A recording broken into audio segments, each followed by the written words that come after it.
Hello everyone, welcome back to my YouTube channel, and today again we are going to learn a new topic.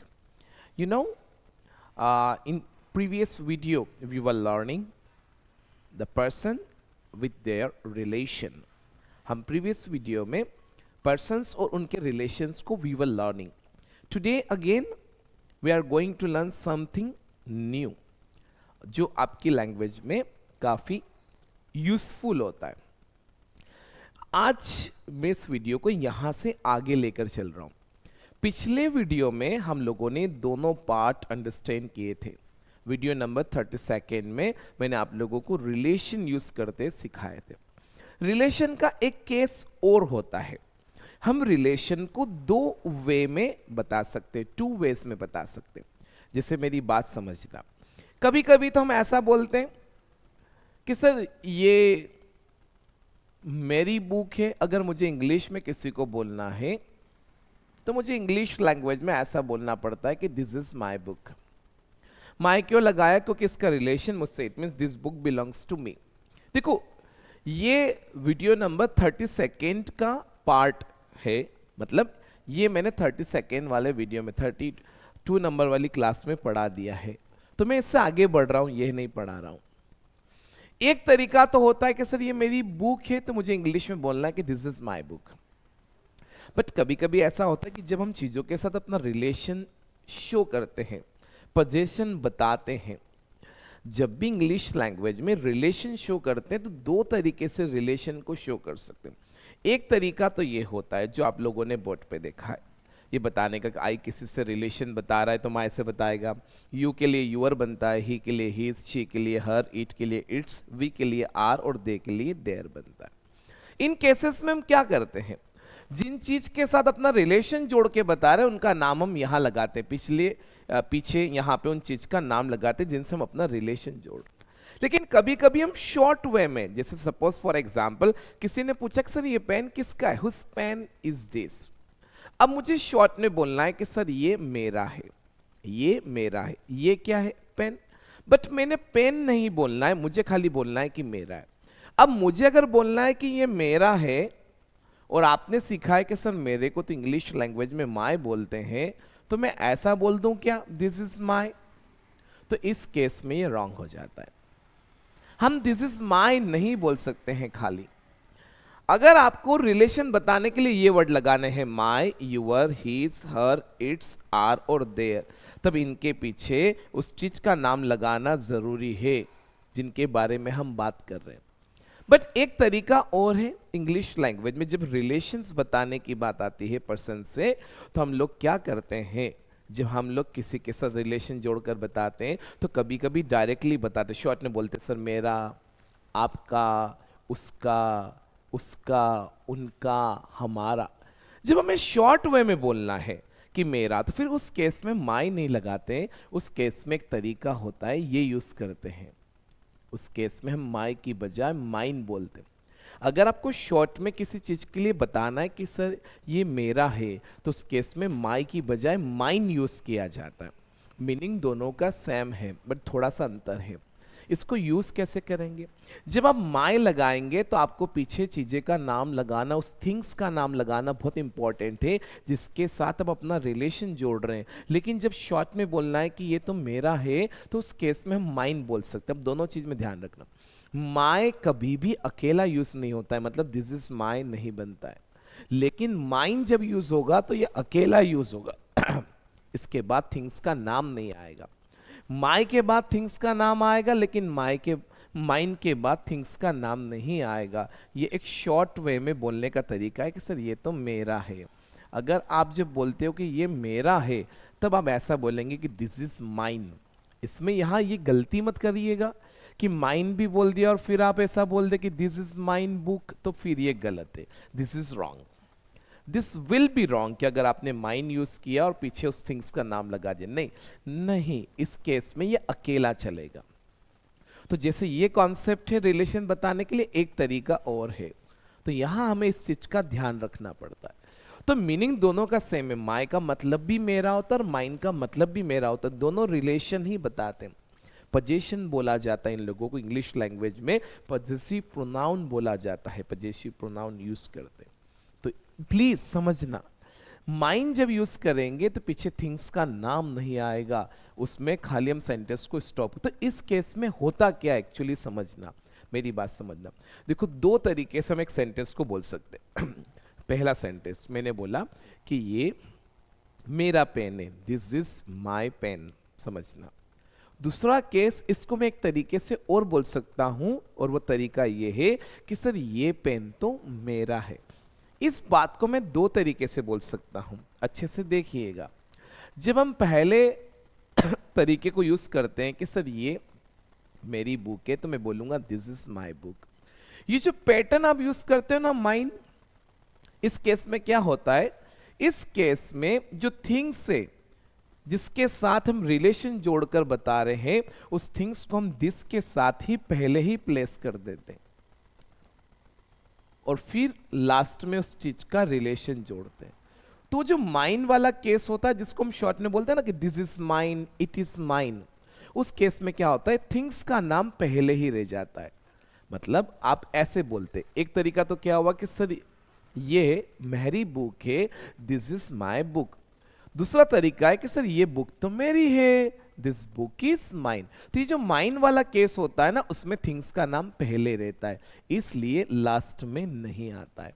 तो ध्यान रखना, ये वाला case होता है। तो माई को बनाया जाता है माइन, योर को क्या बनाते हैं, तो योर को बनाया जाता है योर्स। अब हमने इसमें क्या लगाया, इस योर में हमने ऐड किया है एस, तो योर क्या बन गया, योर्स। अब हीज में हम एस नहीं लगा सकते क्योंकि ऑलरेडी एक एस इसके अंदर है, तो फिर अगला एस नहीं लगता है, तो हीज को फिर हीज ही रखा जाता है। लेकिन हर को क्या बनाएंगे, तो इसमें एस लगा देंगे, इसमें एस लगाएंगे तो हर बनेगा हर्स। इट्स भी एक ऐसा वर्ड है जो चेंज नहीं होगा क्योंकि इसमें ऑलरेडी एस लगा हुआ है, तो फिर इट्स भी इट्स रहेगा। लेकिन आर जो है वो आपका आर बन जाएगा आर्स, और देयर क्या बनेगा, तो देयर भी बनेगा देयर्स। रिपीट करते हैं, माई क्या बनेगा, माइन, योर क्या बनेगा, योर्स, हीज रहेगा, इट्स रहेगा, हर बनेगा हर्स, आर बनेगा आर्स, और देयर बनेगा देयर्स। दोनों की मीनिंग सेम है। माई का मतलब भी मेरा होता है और माइन का भी मेरा होता है, योर का मतलब भी आपका, योर्स का भी आपका, हिज का उसका, यहाँ दोनों सेम। हर का मतलब भी उसका होता है, हर्स का भी उसका होता है, इट्स का मीनिंग सेम है, आर्ट्स का और आर का मीनिंग सेम है, देयर और देयर्स का मीनिंग, दोनों के मीनिंग सेम है। बट इस केस में होता क्या है, जब ये सेकेंड वाला केस यूज किया जाता है रिलेशन बताने के लिए, तो इस केस में इनके बाद फिर थिंग्स के नाम देते हैं, ये खाली रिलेशन बताते हैं। उस केस में थिंग्स के नाम ऐसे आगे चलते हैं, ऐसा होता है, ये बात ध्यान रखना। जब आपको किसी चीज से लेकर बताना कि ये मेरी है और थिंग्स का नाम नहीं लगाना, तो फिर शॉर्ट वे में माइन लगाया जाता है, ये ध्यान रखना। तो ये ऐसे होता है, मुझे बताना है ना, जब हम बोलते हैं कि इट इज माइन, तो दिस इज माइन, तो उस केस में थिंग्स आगे आ जाती है। जैसे मैंने बोला फॉर एग्जाम्पल कि दिस इज माई पेन, इस वाले पैटर्न से बनाया है। अब मुझे इसको इस वाले पैटर्न से बोलना है, तो कैसे बनेगा, तो ऐसे बनेगा कि सर ये जो पेन है ना, ये मेरा है, तो ऐसा बोलेंगे कि this pen is mine, this pen is mine, ऐसे बोला जाए। तो यहां हमें इन चीजों का ध्यान रखना, ऐसे इसके साथ भी, योर के साथ। जैसे अगर आप मुझसे इंग्लिश में पूछते हैं, मान लेते हैं सपोज आपके हाथ में कोई चीज है और आप मुझसे कंफर्म कर रहे हो कि सर ये आपकी है क्या, तो आप कैसे पूछेंगे, ऐसे पूछेंगे कि सर ये आपका पेन है क्या, इज दिस योर पेन, कि ये आपका पेन है क्या। अब कभी कभी क्या होता है, हमारे हाथ में कोई थिंग्स है और हम उस थिंग्स का नाम नहीं ले रहे क्योंकि थिंग्स तो ऑलरेडी मेरे हाथ में। अब मेरे हाथ में ये पेन है, I have a pain in my hand. अब मैं आपसे शॉर्ट में ऐसे पूछना चाहता हूं कि सर ये आपका है क्या, ये आपका है क्या। बच्चे ये रट लेते हैं कि सर आपका तो योर बनता है, तो इस केस में कुछ बच्चे मिस्टेक करते हैं कि ऐसा बोल जाते हैं कि इज दिस योर। अगर आप खाली योर बोलते कि इज दिस योर, तो ये रॉन्ग है, क्योंकि ये वाला जो पार्ट है ये पीछे उन थिंग्स का नाम कंटेन करता है जिनके साथ हम रिलेशन जोड़ रहे हैं, ध्यान रखना। तो आपको अगर खाली ये पूछना है कि सर ये आपका है क्या, बोलते बोल सर ये आपका है क्या, तो सुनना, फिर आप योर नहीं बोलोगे, क्या बोलना पड़ेगा, योर्स। तो ऐसा बनेगा इज दिस योर्स, बहुत यूज में आता है शॉर्ट में, कितनी बार जब बात करते हैं sir is this yours, is it yours, ये आपका है क्या, इज इट योर्स बोलेंगे या फिर इज दिस योर्स बोलेंगे, जब वो थिंग्स आपके पास में। अच्छा, इट और दिस किसी सिंगल चीज के लिए लगाएंगे हम, सिंगुलर थिंग्स के लिए, is it yours, is this yours, ऐसा बनेगा। फॉर एग्जाम्पल किसी को पॉजिटिव वे में बोलना सर ये तो आपका है, लीजिए, दिस इज योर्स, ये मेरा नहीं है, this is not mine, this is not mine, ये मेरा नहीं है। तो इन केसेस में हमें इस बात का ध्यान रखना है, please keep this thing in your mind. तो इन चीजों को यूज करते समय ध्यान रखना।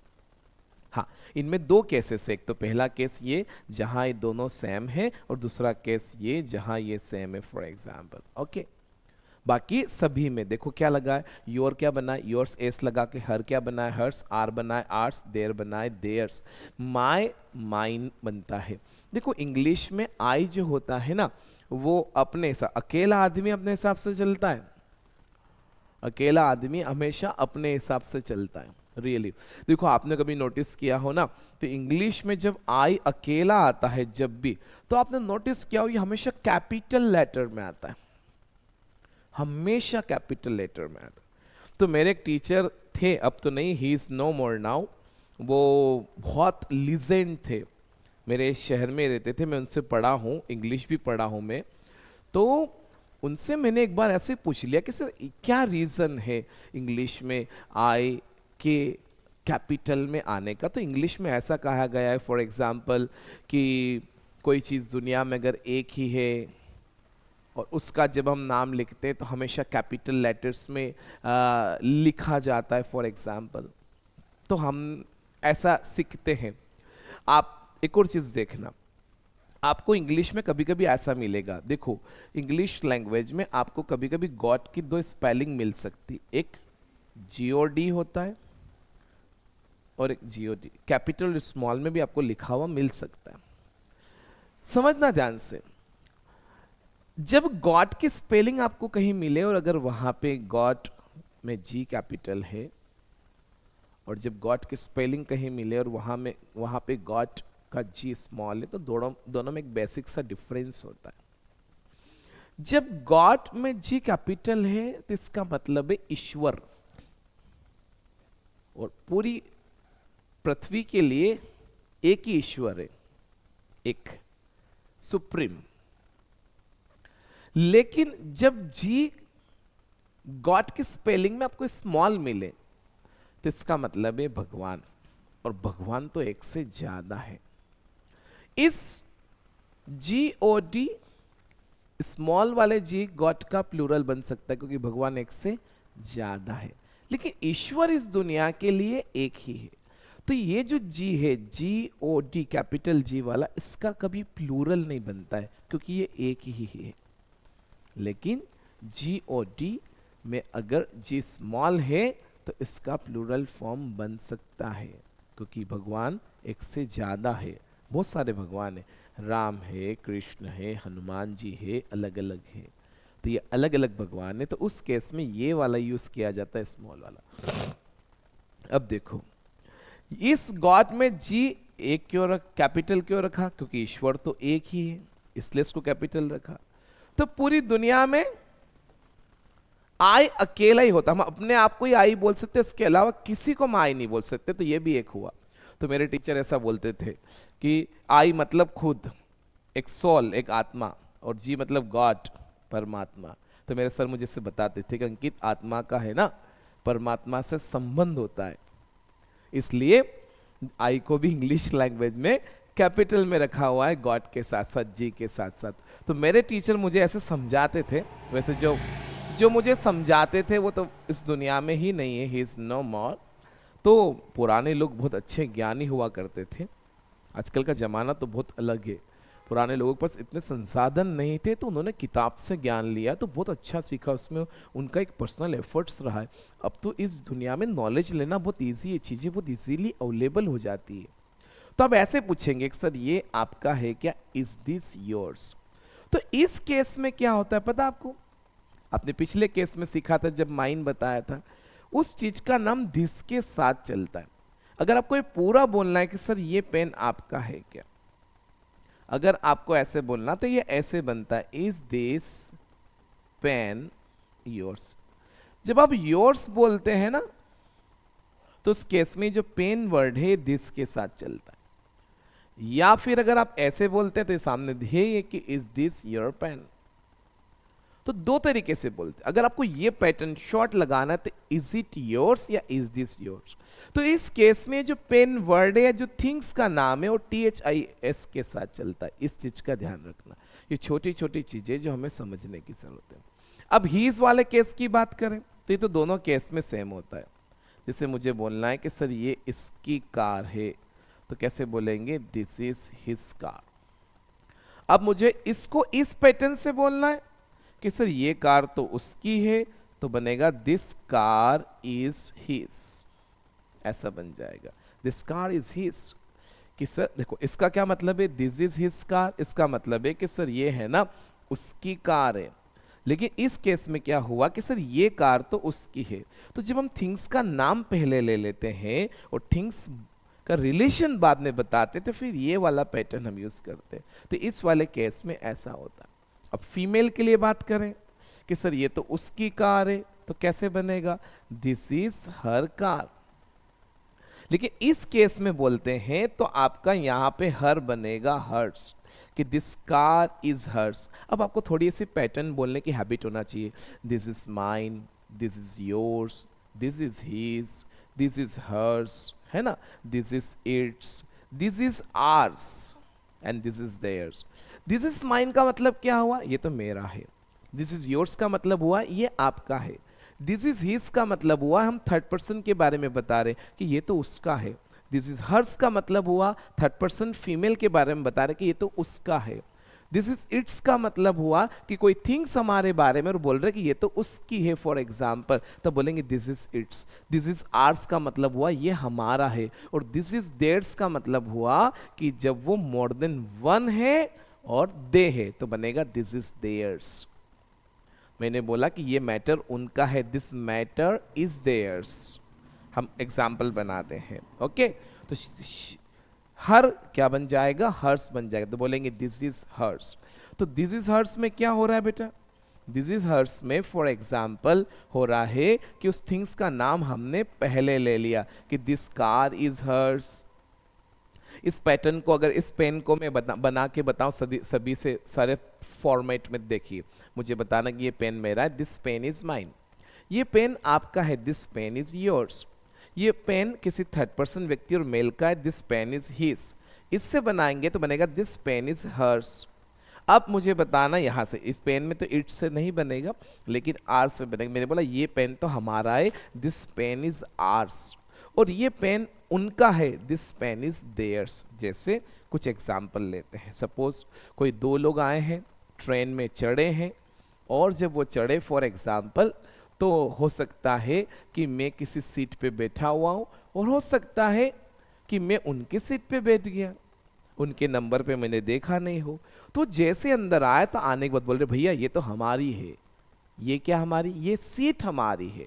तो मैंने बोला, उसने बोला कि सर ये तो हमारी है, तो ऐसे बोला उन्होंने कि दिस इज, अब देखो बोल रहे कि हमारी है, तो दिस इज आर नहीं बोलेंगे क्योंकि उन्होंने थिंग्स का नाम नहीं लगाया है, ध्यान रखना। तो ऐसे बोलेंगे दिस इज आर्स। क्या, ये सीट, तो सीट किसके साथ है, दिस के साथ। एक्चुअल में ऐसा होता है कि भैया ये सीट तो हमारी है, दिस सीट इज आर्स, कि ये सीट हमारी है, ऐसे बोला जाएगा। और मैं बैठा हुआ हूं, मेरे सामने वाली सीट खाली है, लेकिन वो सीट जब मैं आया तो उस पर दो लोग बैठे हुए थे, और वो दो लोग है ना फॉर एग्जाम्पल उठ के कहीं साइड में खड़े हो गए, एक नया आदमी आया वो आकर बैठ गया, तो मेरे को उनको बोलना पड़ा कि भैया ये है ना उनकी सीट है। अब वो दो है, जब वो एक से ज्यादा है तो फिर मुझे देयर्स बोलना पड़ेगा। तो मैंने बोला भैया ये तो उनकी है, दिस इज देयर्स, ये तो उनका है, दिस इज देयर्स। क्या? ये सीट, तो ऐसा होता है, दिस सीट इज देयर्स, ऐसा बनेगा, दिस सीट इज देयर्स। तो हमें इनको इस वे में यूज करना पड़ेगा। तो एक छोटी सी चीज है, ये मैं इनके साथ नहीं पढ़ा पाया था, इसलिए मैं आप लोगों को आज इनके साथ सिखा रहा हूं। तो इनको कैसे यूज करना है समझ में आया है। अब मैं कुछ सेंटेंस से कुछ और सेंटेंस बनाकर आप लोगों को सिखाता हूं इनके साथ, जो आप लोग को सेंटेंस सिखाता हूं। ये तो एक सिंपल सेंटेंस मैंने बनाया है, पर मैं चाहता हूं कि आप लोग कुछ और सेंटेंस सीखें एक फॉर्मेट के साथ, जैसे कुछ लाइफ में सेंटेंस बनाते हैं माई के एग्जाम्पल के साथ। जैसे मैंने एक सेंटेंस बनाया कि मैं मेरी फैमिली के साथ डाइन आउट करता हूं, तो मैं डाइन आउट मेरी फैमिली के साथ करता हूं। अगर मुझे ऐसा बोलना है तो बनेगा आई डाइन आउट विथ, फिर बनेगा माई फैमिली। मैं लाइफ में बना रहा हूं सारे सेंटेंस। अब इस फैमिली का रिलेशन किससे है? आई से, इसलिए क्या लगाया? माई लगाया। अब यही सेंटेंस अगर मुझे ही के लिए बनाना है कि वो उसकी फैमिली के साथ डाइन आउट करता है, तो ही डाइन्स, लाइफ का सेंटेंस है ना, और थर्ड पर्सन है ही, तो डाइन्स आएगा। ही डाइन्स आउट विथ।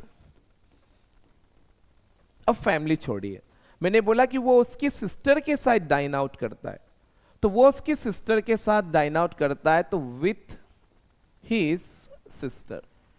अब देखो बच्चे कंफ्यूज होते हैं, सिस्टर देख के यहां पे हर लगा देते, नहीं, यहां से डिसाइड होता है। क्या बोला आपने यहाँ पे? ही, तो ये ही की सिस्टर है, तो ही का रिलेशन जोड़ रहे हो ना, तो ही का किसी से रिलेशन जोड़ते तो ही लगाते, तो ही dines out with his sister. अब अगर यहां ही की जगह शी होता कि वो उसकी सिस्टर के साथ डाइन आउट करती है, तो शी डाइन्स आउट विथ, अब यहां पे आ जाएगा हर। अब भले यहां सिस्टर हो ब्रदर, उस या ब्रदर भी लिख सकते। तो इनसे डिसाइड नहीं होता है, जिनसे रिजल्ट आप, जिनसे आप रिलेशन जोड़ रहे हो उनसे डिसाइड होता है। इनका हम रिलेशन जोड़ रहे हैं तो आने वाले पर्सन से डिसाइड होता है।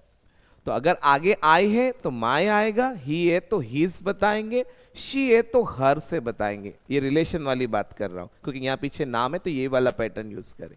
तो ऐसी मिस्टेक्स नहीं करना हमें जो लोग करते हैं।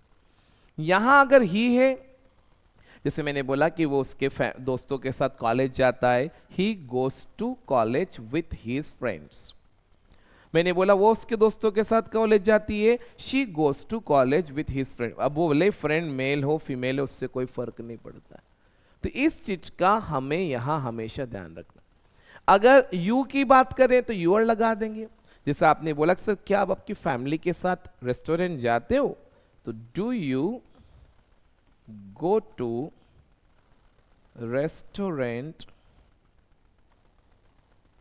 With your family. यहां पे योर सिस्टर बोलना कि आपके सिस्टर के साथ रेस्टोरेंट जाते हैं आप, तो विथ योर सिस्टर। सिस्टर को से कोई फर्क नहीं पड़ेगा, सिस्टर फीमेल है, उससे डिसाइड नहीं होगा रिलेशन। ये रिलेशन किससे जोड़ रहे हैं आप? यू से, तो यू से जोड़ रहे हैं इसलिए योर लगाएंगे। तो ये हमें ध्यान रखना, ये मिस्टेक कभी नहीं करना है।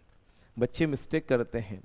जैसे सपोज फॉर एग्जाम्पल मुझे एक सेंटेंस बनाना है, मेरे को एक सेंटेंस बनाना है कि सर हम हमारी फैमिली के साथ डाइन आउट करते हैं, हम हमारी फैमिली के साथ डाइन आउट करते हैं। अब मैंने जैसे ही बोला कि सर हम हमारी फैमिली के साथ डाइन आउट करते हैं, तो या तो ये ऐसा सेंटेंस हो सकता है मैं तब बोल रहा हूँ जब मैं अकेला नहीं, मेरे साथ या तो मेरा ब्रदर है तब मैंने ऐसा बोला, मेरे साथ मेरी सिस्टर है तब मैंने ऐसा बोला, या मेरे साथ जब मेरी वाइफ है तब मैंने ऐसा बोला। तो मैंने बोला कि सर हम हमारी फैमिली के साथ डाइन आउट करते, तो वी डाइन आउट विथ, देखो किससे रिलेशन जोड़ रहे हैं? वी से। तो वी का जब रिलेशन जोड़ते हैं तो क्या लगाएंगे? आर। तो विथ आर फैमिली, ऐसे बनेगा कि sir we dine out with our family.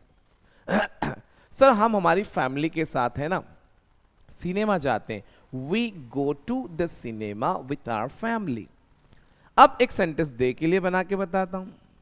Sir वो है ना उनकी फैमिली के साथ डाइन आउट करते हैं, वो उनकी फैमिली के साथ डाइन आउट करते हैं, तो क्या बनेगा? दे डाइन आउट। दे कब लगाते हैं?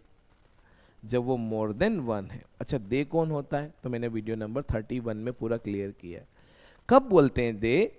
जब वो आई और यू के अलावा मोर देन वन है। ही कब बोलते हैं? जब आई और यू के अलावा मेल है। शी कब बोलते हैं? जब आई और यू के अलावा फीमेल है। लेकिन दे कब बोलते हैं? जब वो आई और यू के अलावा मोर देन वन है, तो उनको फिर दे से बोला जाता है। तो क्या बनेगा? दे डाइन आउट विथ, अब उनकी फैमिली, तो क्या बोलेंगे? विथ देयर फैमिली, ऐसा बनेगा कि सर वो तो उनकी फैमिली के साथ डाइन आउट करते हैं, they dine out with their family. अब बच्चे यहाँ क्या मिस्टेक करते हैं? दे बोल देते हैं, यहाँ पे हिज लगा देते हैं, ध्यान रखना, गलती है ये। They dine out with his family नहीं, they dine out with their family, कि वो उनकी फैमिली के साथ डाइन आउट करते हैं, तो ऐसा बनेगा। ये एक छोटी सी चीज़ है जो हमें समझने की ज़रूरत है। क्लियर है? अब मैं आपको एक चीज़ और सिखाता हूँ। देखो रिलेशन की जब बात करते हैं तो हमें यहाँ कुछ समझने की ज़रूरत है। ये तो हमने डायरेक्ट रिलेशन बताया कि सर ये तो मेरा है, ये मेरा पेन है, ये कभी कभी हम रिलेशन नाम के साथ जोड़कर भी बताते हैं। जब किसी चीज़ का रिलेशन आप नाम के साथ जोड़कर बता रहे, जैसे एक तो मैंने बोला कि सर ये मेरा पेन है, एक मैंने बोला फॉर एग्जाम्पल ये उसका पेन है, तो उसका पेन हम तभी बोल पाते हैं जब वो व्यक्ति कहीं न कहीं हमारे सामने है, तभी आप डायरेक्टली उसको ही से रिप्लेस कर दिया। जैसे हम इंग्लिश लैंग्वेज में थर्ड पर्सन के लिए ही कब बोल देते हैं? जब आई और यू दोनों को व्यक्ति क्लियर है और मेल है तो हम ही से बना सकते हैं, तो ऐसे ही हम ही तभी बोल पाएंगे। लेकिन कभी कभी इंग्लिश लैंग्वेज में थर्ड पर्सन वाले केस में, कौन से पर्सन वाले केस में? थर्ड पर्सन वाले केस में जब हम रिलेशन जोड़कर बताते हैं तो वहां हमें थोड़ा सा ध्यान रखना पड़ता है।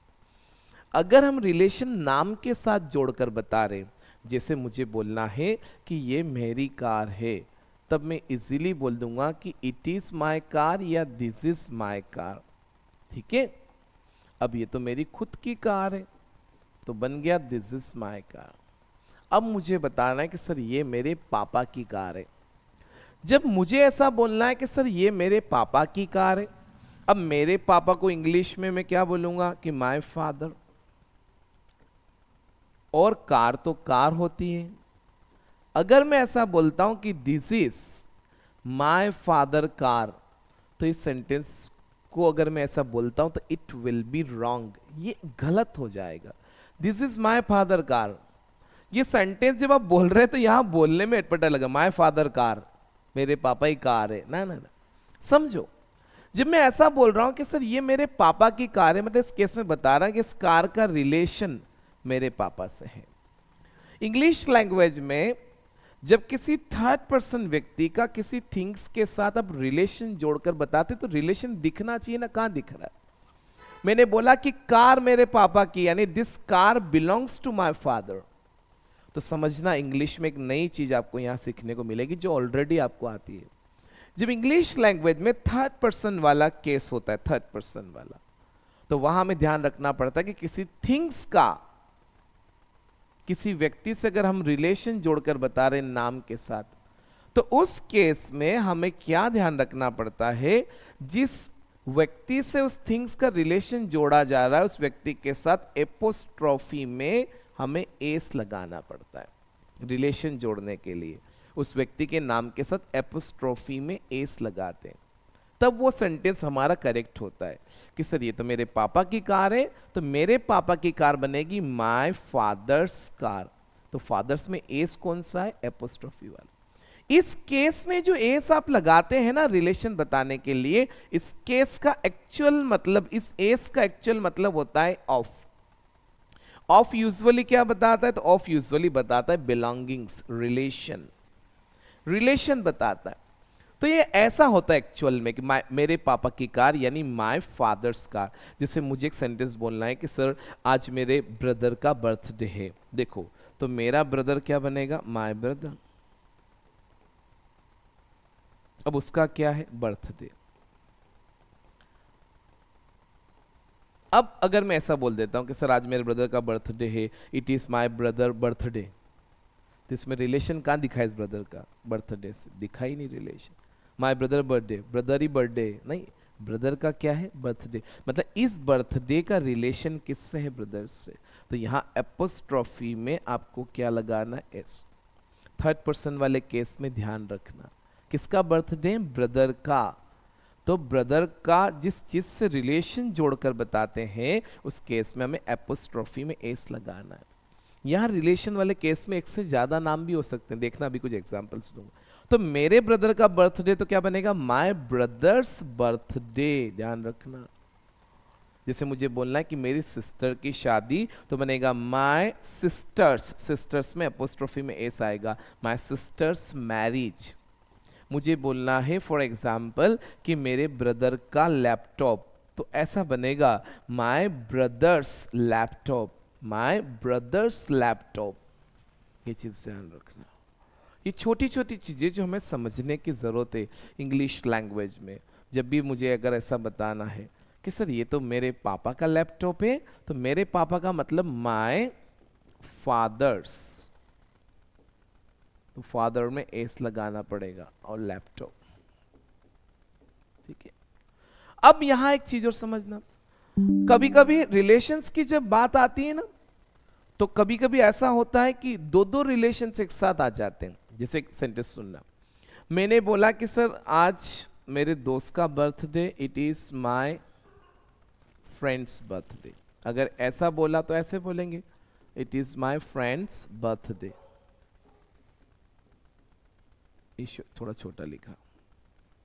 अब अगर मुझे ऐसा बोलना है कि सर आज मेरे दोस्त के बेटे का बर्थडे है, देखो समझना, मेरे दोस्त के बेटे का बर्थडे, एक तो मेरा दोस्त है तो माय फ्रेंड, उसके किसका बर्थडे, बेटे का, तो दोस्त का बेटा, और उसका भी क्या है, बर्थडे। अब मेरी बात समझना, ऐसे केस में रिलेशन कैसे बताते हैं, समझना। देखो मैंने क्या बोला कि आज मेरे दोस्त के बेटे का बर्थडे, सेंटेंस को इट इज से बोलेंगे क्योंकि बर्थडे एड्रेस सब नॉन एक्शन है। तो मेरा फ्रेंड, माय फ्रेंड, बेटा, सन और बर्थडे। अब समझना, इस बर्थडे का रिलेशन किससे है, बेटे से, और बेटे का रिलेशन किससे, दोस्त से। तो इस बेटे का रिलेशन पहले दोस्त से शो करेंगे, तो इसके साथ यहां एपोस्ट्रोफी में एस आएगा, और बर्थडे का रिलेशन बेटे से, तो बेटे के साथ भी एपोस्ट्रोफी में एस आएगा। तो ऐसे केस में दो एस भी लगेंगे कि सर मेरे दोस्त के बेटे का बर्थडे है, तो it is my friend's son's birthday, it is my friend's son's birthday, कि सर आज मेरे दोस्त के बेटे का बर्थडे है। अगर मैं इसको और लंबा बनाना चाहूं कि मेरे दोस्त के बेटे का बर्थडे है, तो यहां पे फिर एक केस और आ जाएगा कि मेरे दोस्त के बेटे, देखो फिर देखो, माय फ्रेंड, मेरा दोस्त, उसके बेटे का, उसके बेटे के बेटे का बर्थडे, तो बेटा क्या हुआ, सन, उसका बेटा भी क्या हुआ, सन, और उसका क्या है, बर्थडे। अब समझो यहां पे देखो, इस बेटे का बर्थ रिलेशन किससे, फ्रेंड से, एपोस्ट्रोफी में इस लगा। इसका रिलेशन किससे, इससे, तो यहाँ भी एपोस्ट्रोफी, और बर्थडे का रिलेशन भाई साहब से, इसमें ऐसे बनेगा कि it is my friend's son's birthday, it is my friend's son's birthday, कि सर आज मेरे दोस्त के बेटे का बर्थडे है। समझ में आ रही है बात, थोड़ा सा लेंदी हो रहा है, बट ऐसे बनेगा ये सेंटेंस, ऐसे बोलना पड़ेगा। आ रही बात समझ में। जैसे मुझे बोलना है कि मेरे पापा के फ्रेंड का बर्थडे, तो it is my father's friends birthday. अब मुझे बोलना है कि मेरे पापा के फ्रेंड के बेटे का बर्थडे, तो मेरे पापा, फिर उनके फ्रेंड और उनका, तो my father's friend's son's birthday, कि sir today it is my father's friend's son's birthday. तो ऐसे बोला जाता है। इस रिलेशन वाले केस में हमें ध्यान रखना पड़ता है जब भी इस तरह की हम बात करें। अब यहाँ एक छोटी सी चीज और सिखाता हूं मैं आप लोगों को। वीडियो को एंड तक पूरा देखें, तब चीजें समझ में आएगी। अगर जब हम रिलेशन बताते और थिंग्स या पर्सन जो भी है सिंगुलर फॉर्म में अगर है तो हम उन्हीं के साथ एपोस्ट्रोफी में एस लगा देते हैं। लेकिन अगर वहां पे थिंग्स प्लूरल फॉर्म में हो गई तो, जैसे कोई आईडी कार्ड रखे हुए मेरे टेबल पे, या मेरे टेबल पे सर्टिफिकेट्स रखे हुए, और वो सर्टिफिकेट्स किसके हैं? मेरे स्टूडेंट्स के।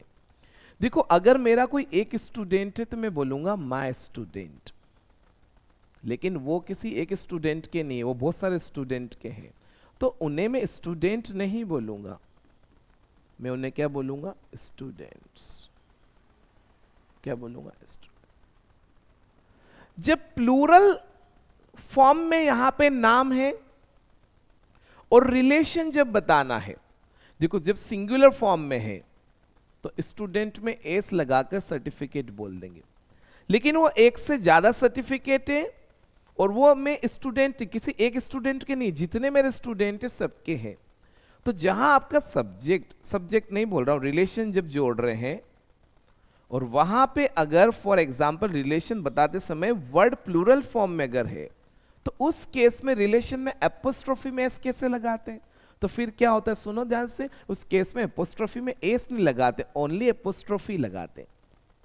जैसे मुझे बताना है कि सर ये मेरे स्टूडेंट्स के सर्टिफिकेट से, तो दिस, अब यहाँ पे THEAC वाला this are my students' certificate.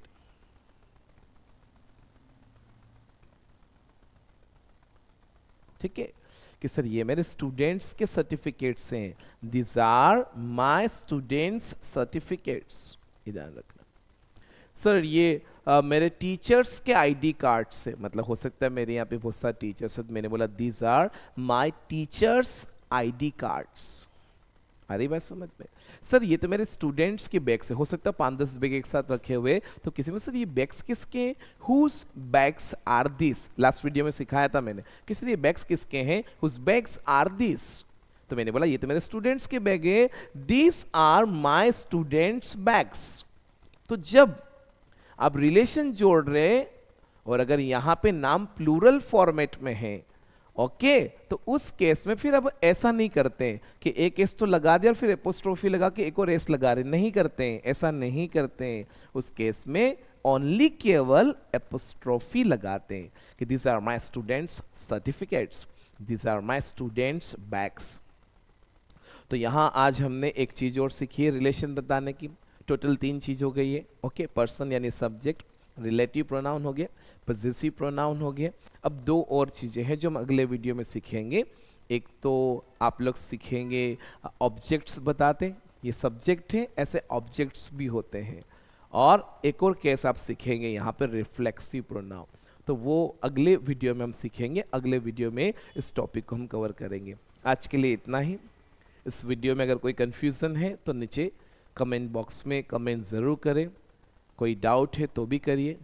Video अच्छा लगे तो उसे लाइक और शेयर ज़रूर करें अपने दोस्तों के साथ, ताकि they can also learn with this new technique, with this easy method. And आप लोग और भी कोई सजेशन है, if you have any suggestion then you can let me know, and उन चीज़ों पे मैं काम करूँगा और फिर आगे आऊँगा। सो आज के लिए इतना ही। Thank you for watching. See you in next video. Thank you.